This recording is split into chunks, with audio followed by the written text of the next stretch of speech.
Place à notre 10e candidate. J'ai nommé Marilou Makwa. Elle a 17 ans et elle nous vient de Ferrières.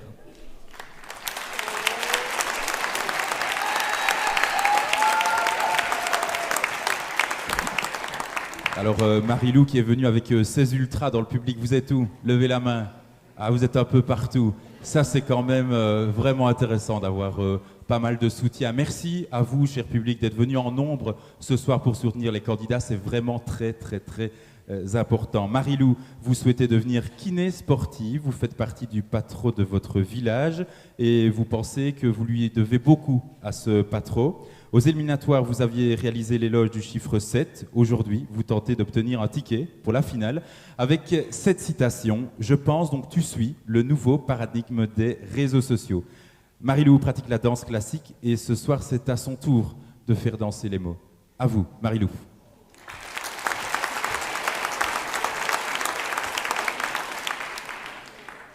Au grand Saint-Nicolas, patron des écoliers, apportez-moi des pommes dans mes petits souliers. Je serai toujours sage comme un petit mouton.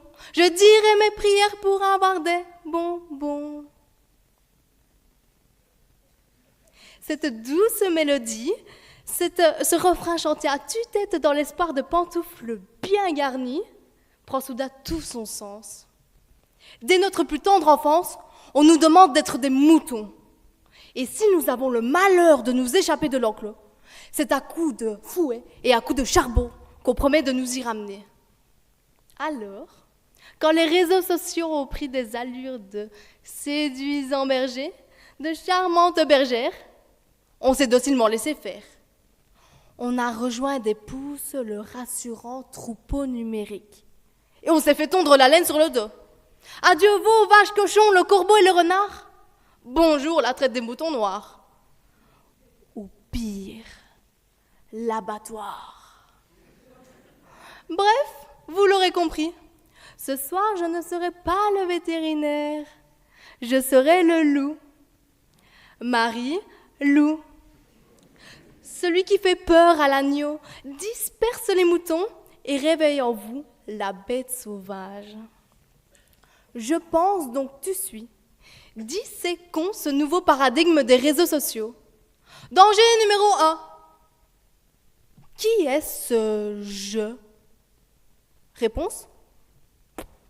On ne sait pas. Ou pas toujours, ou pas vraiment, ou pas tout à fait. Un pseudo? Un avatar? Une marque ou un parti? Un individu? Un collectif ou un algorithme affamé de clics? Une intelligence artificielle ou un être humain? Un jeune de 15 ans ou un adulte de 55 ans? Un écran, comme son nom l'indique, est un écran. Il masque, il protège, il dissimule, il peut même usurper une identité. Derrière l'écran, le « je » est souvent un « nous » très organisé, avec des stratégies, des objectifs bien précis, pas toujours avouables et encore moins avoués. Ce qui nous emmène au danger numéro 2. Que pense ce « je » ? Pourquoi pense-t-il? Comment pense-t-il? Dans quel but communique-t-il sa pensée? Qui dit pensée dit réflexion. Or, il faut reconnaître que bien souvent, les propos véhiculés par les réseaux sociaux sont complètement stupides. Manque de recul, traduisant grossièrement des propos primaires. On est loin de la pensée gastronomique. On est plutôt dans la version fast-food de la pensée. Voire la pensée vomie. À l'inverse, certaines publications sont extrêmement bien élaborées. Les arguments sont formulés intelligemment, les propos discrètement orientés, l'idéologie sous-jacente délicatement maquillée. Danger numéro 3. Tu suis. Quand je dis tu, c'est moi aussi. C'est nous tous, même si on ne s'en rend pas toujours compte. Alors, pourquoi on suit? Parfois, c'est parce qu'on manque de confiance en soi. Alors cette fille si belle à qui je rêve de ressembler, je suis sa make-up routine, je tente de la reproduire, je deviens un petit clone triste. Pourquoi on suit? Parfois, c'est parce qu'on manque de confiance en soi, mais aussi parce qu'on a besoin d'être aimé. On se sent moins seul quand notre photo de profil est likée par 422 amis. Pourquoi on suit? Parfois, on ne sait même pas pourquoi. L'autre jour, sur Instagram, je suis tombée sur un nouveau concept. Il s'intitulait « Ce qui ne me regarde pas, mais qui m'intéresse ». En voici quelques exemples au hasard. Ce qui ne me regarde pas, mais qui m'intéresse, la disposition de l'appartement des voisins. Ce qui ne me regarde pas, mais qui m'intéresse, pourquoi ils se sont séparés. Ce qui ne me regarde pas, mais qui m'intéresse, une voiture quand elle passe dans la rue. Où va-t-elle? Avec qui et pourquoi? Ces questions n'étaient jamais apparues dans ma tête avant d'avoir vu cette vidéo. Maintenant, je veux savoir si Jean-Marie, 42 ans, va au travail ou va voir son amante. Comme si j'avais été hypnotisée. Pourquoi on suit? Souvent, c'est parce qu'on s'ennuie. Pourtant, comme le disait ma grand-mère, « Tu sais, ma petite, c'est important de s'ennuyer. » Longtemps, je n'ai pas compris pourquoi elle me disait cela. Maintenant, je comprends que c'est pour mon bien. Et aujourd'hui, j'en perçois la subtilité. S'ennuyer, c'est expérimenter le réel, c'est ressentir le temps qui passe, c'est observer autour de soi, c'est s'échapper dans l'imaginaire.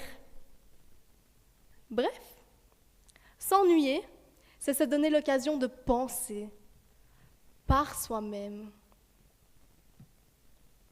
Mesdames et messieurs, je vous avais prévenu, si votre pull 100% laine vous démange, depuis quelques minutes, j'aurai atteint mon objectif.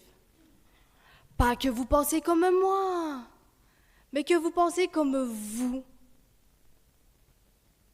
Quant à moi, je crois que je vais cultiver plus souvent le plaisir de l'ennui. Et je crois que je vais chercher un autre animal dont le nom rime avec bonbon. Dadon? Caméléon? Faucon? Suis-je bête? Lion? Si mon discours vous a plu, n'hésitez pas à liker et vous abonner et partager pour me retrouver en finale. En ce qui me concerne, je mettrai un cœur sur votre écoute. Voici ce qu'on appelle une fin de loup. Merci beaucoup.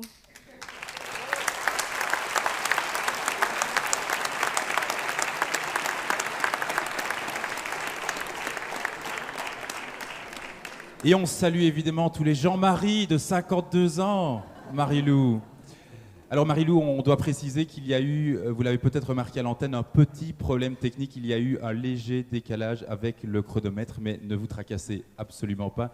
Vous n'avez pas du tout remarqué quoi que ce soit et c'est très bien. Bravo pour votre prestation. Marie-Lou, en janvier dernier, vous réalisiez l'éloge du chiffre 7 en référence à votre groupe de 7 amis. Vous en aviez profité pour rendre hommage à un ami, l'un de vos amis, parti trop tôt. Ce soir, de là où il est, sachez qu'il est fier de vous. Alors, ce qui ne me regarde pas, mais qui m'intéresse, est-ce que vous, Marie-Lou, vous êtes fière de vous ce soir? Alors, je pense que